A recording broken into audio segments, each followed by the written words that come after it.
jadi membahas terkait menganalisis metode observasi perwilayahan dan pengumpulan data lapangan yang akan nanti kalian gunakan untuk output akhir di pertemuan akhir semester.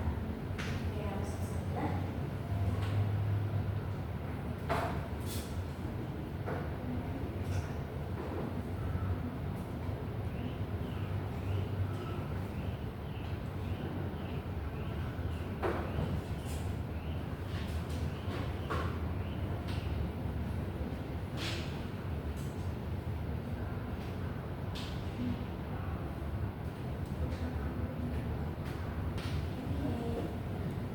Jadi untuk materi pembelajaran pada hari ini, tentunya saya memiliki tujuan pembelajaran.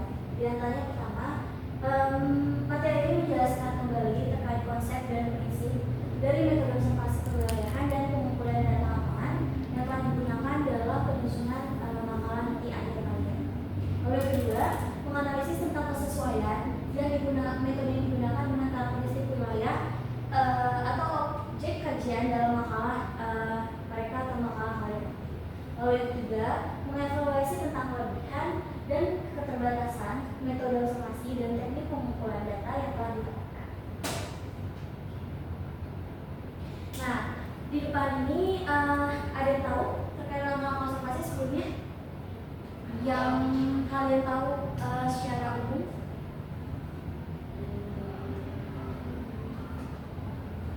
Misalkan dalam mata pelajaran sosiologi,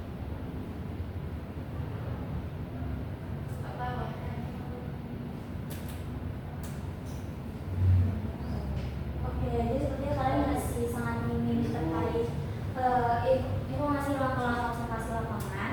Jadi untuk langkah-langkah yang harus kalian cermati adalah pertama, kalian harus menentukan dulu nih tujuan dan objek apa yang ingin kalian kaji atau kalian turun lapang, termasuk objek wilayahnya. Misalkan ibu saya ingin mengkaji dari suatu permukiman di wilayah A. Ibu saya ingin mengkaji terkait tata guna lahan atau tata ruang perwilayahan di daerah sungai wilayah B, ibu. Atau misalkan ibu lalu bertanya di wilayah C, saya ingin mengkaji objek tersebut, gimana prosesnya, gimana susunan dari tata ruangnya dan lain-lain. Lalu yang kedua, harus menentukan variabel yang diamati, baik itu kondisi fisik, sosial, ekonomi maupun budaya. Jadi ketika kalian turun lapang itu, kalian harus mengetahui terkait variabel apa yang ingin kalian cari. Misalkan di wilayah A, saya pengen mengkaji dari kondisi fisik ibu, kondisi fisik keluarganya, atau misalkan kondisi fisik kesehatan warga di sekitarnya, atau bisa juga dari ekonomi. Misalkan kita ambil contoh wilayah di pasar. Di pasar A, dalam sosial di ekonomi itu mereka biasanya menerapkan sistem nelayan misalkan. Nah, kalian bisa mengkaji dalam aspek pekerjaan nelayan ada di wilayah tersebut. Lalu yang ketiga, melakukan pengamatan langsung berupa foto, catatan lapangan dan sketsa peta. Jadi dalam hal ini, kalian itu seperti kata lapang harus langsung memfoto atau memvisualisasikan wilayah tersebut. Bisa juga dari catatan lapangan yang kalian bawa nanti, bisa berupa kuesioner atau catatan kecil yang nanti akan kalian siapkan. Lalu yang terakhir adalah sketsa peta, yang dimana sebelum turun lapang itu kalian bisa mengsketsa dulu wilayah yang ingin kalian dapatkan atau yang ingin kalian tentukan. Lalu nanti baru kalian mengkaji lebih langsung atau mengkaji lebih dalam apa aja yang ada di dalam wilayah tersebut. Nah, lalu yang keempat, yang terakhir, menganalisis dari hasil observasinya dalam menentukan pola dan hubungan antar unsur wilayahnya. Misalkan kalian mengkaji dua wilayah A dan wilayah B. Nah, kalian mengkaji dengan kondisi yang berbeda. Wilayah A kalian mengkaji sosial dan wilayah B kalian mengkaji budayanya.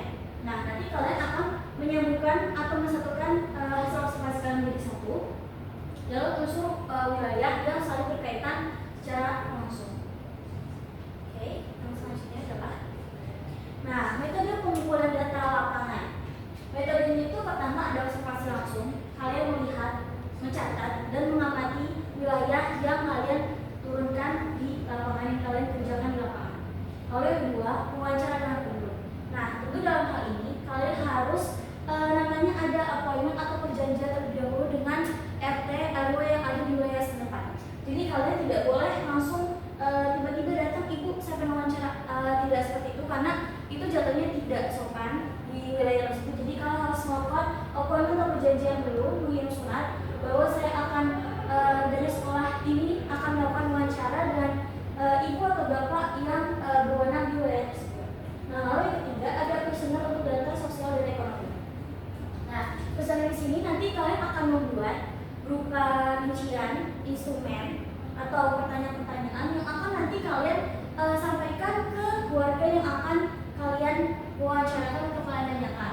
ini bisa berupa sosial ekonomi, karena di mana biasanya pesanan ini lebih pokok diamati dari sisi perekonomian warga dan sosial dari masyarakatnya.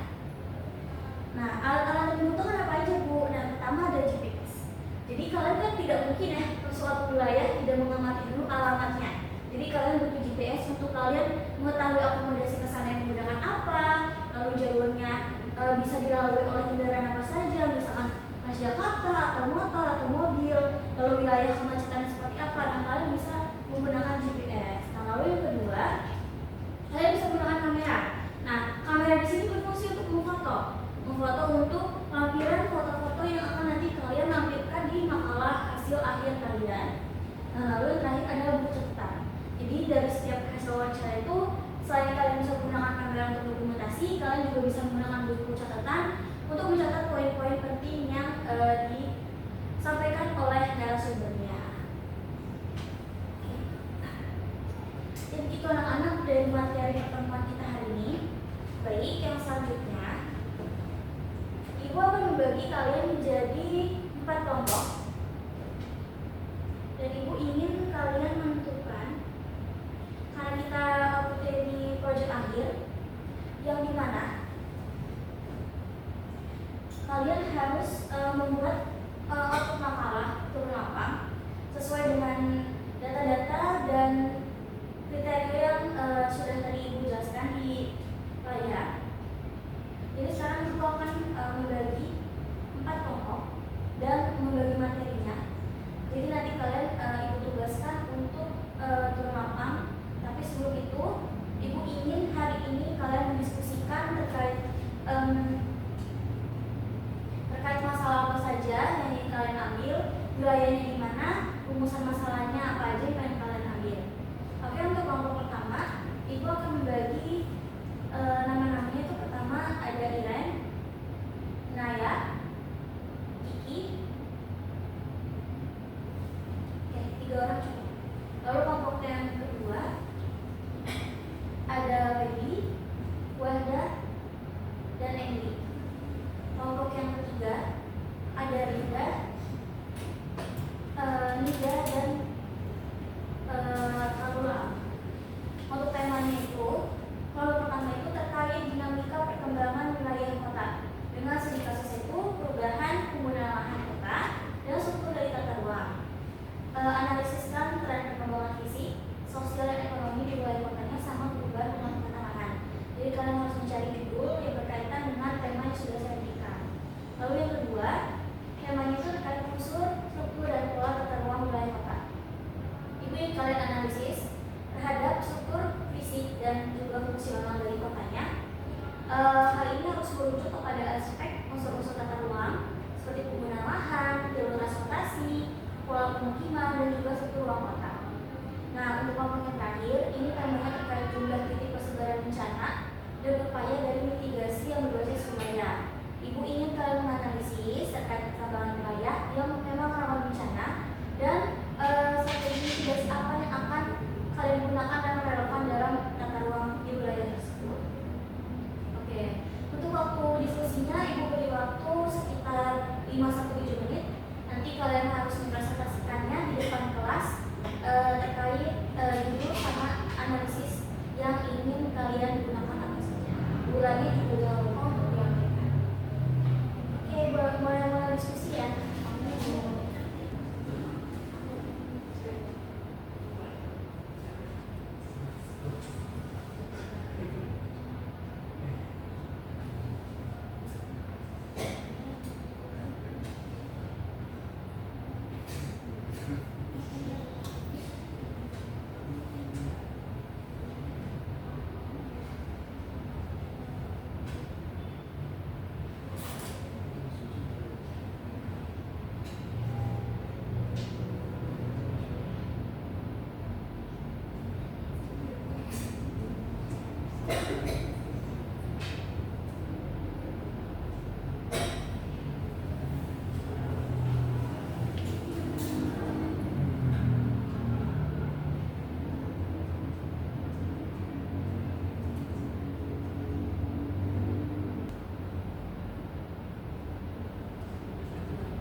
ada anggarannya.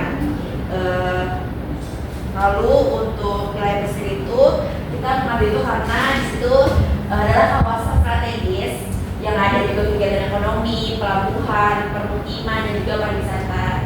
Dan di sana juga pertumbuhan penduduknya juga sungguh pesat, jadi mungkin itu cukup bagus untuk meningkatkan kebutuhan lahan pemerintah dan pihak swasta untuk kita melakukan proyek di sana. Sama-sama itu sudah. Kalau untuk usaha-usahanya kita ada 4. Boleh kira? Pak Ibu, apa aja yang sekarang adalah bagaimana pelaksanaan reklamasi di wilayah pesisir Jakarta Utara. Terus yang kedua lagi, bagaimana pengaruh reklamasi terhadap tata ruang wilayah pesisir. Tiga, apa dampak lingkungan dan sosial ekonomi yang muncul akibat reklamasi. Dan yang terakhir, bagaimana respon dan kebijakan pemerintah dalam persoalan ini. Ada yang tambah-tambah.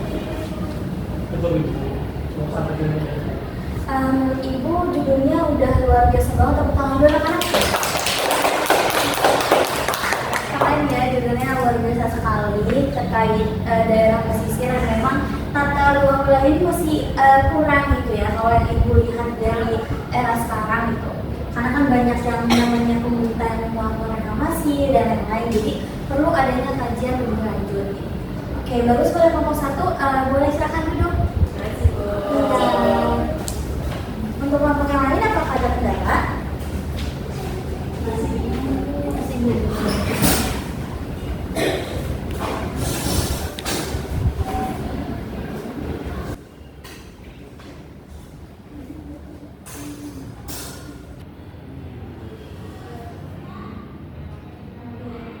Untuk wilayah di DKI Jakarta dan Depok itu mau ngambil wilayah seperti apa?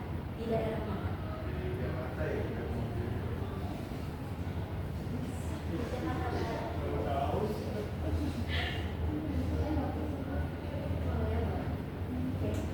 Ayo kelompok kedua, jika sudah diskusi, boleh lanjut.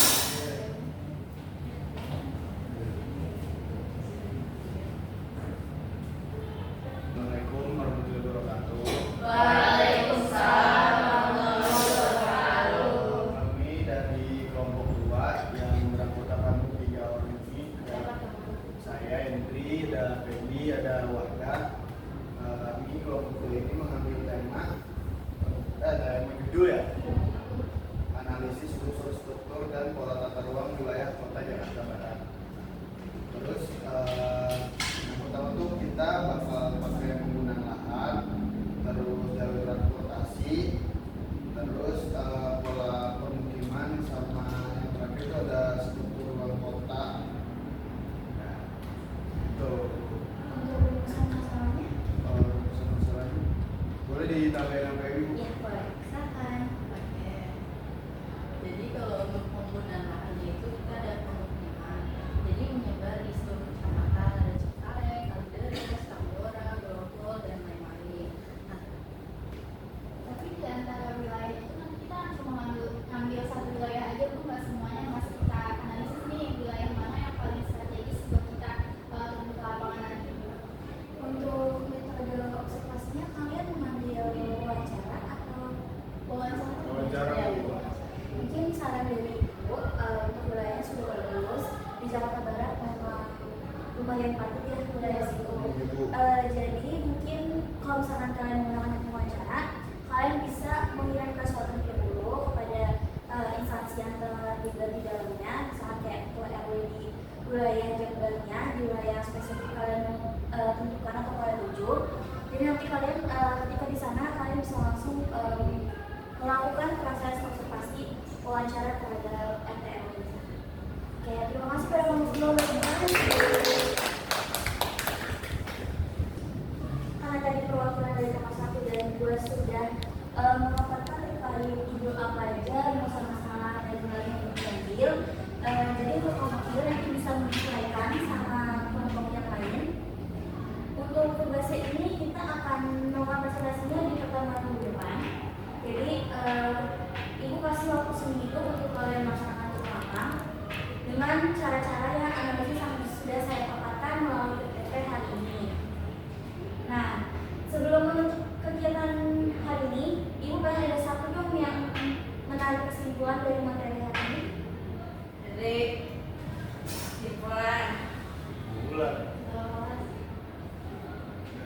saya kan udah doa, gantian lah, ketemu Wah, sudah. terus. Boleh dong lama kesimpulan hari ini, pelajaran hari ini.